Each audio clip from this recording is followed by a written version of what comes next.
Welcome back to part 4 of To Catch a Cavendish, a Thora Silentblade tale. Most of the other folks who had showed up at the meeting didn't seem to have the oars to take on the Cavendish folk, but that small kobold had extra to spare. The little one didn't look like much, but he knew a lot about the ranch and the kobolds that were working it, and was eager to join in for some revenge. Extra info was going to be needed though, and wheels. They weren't getting to that ranch on foot anytime soon, as it was quite a ways away and was getting late already. Given that this Harley fellow was expected back at the farmhouse the next day, the posse started to form a plan. The crew hit up the old deputy's office to look for clues and found a wagon with a cage in the back. Unfortunately, no horses, but that was a problem easily solved, given a few bits of coin and some nice words.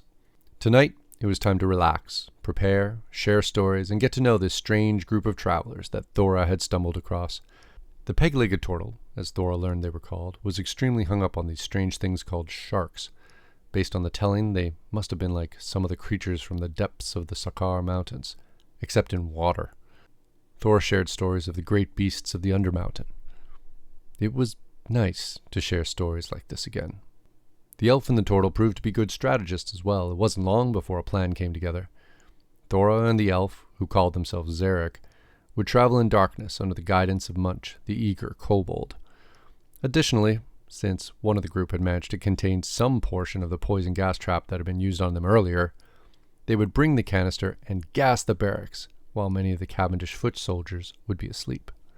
Meanwhile, the dragonborn bard and the peg-legged turtle would ride the wagon up, pretending to be prisoners of Harley.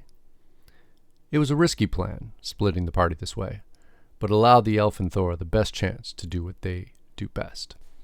Tomorrow night, these Cavendish folk were going to pay.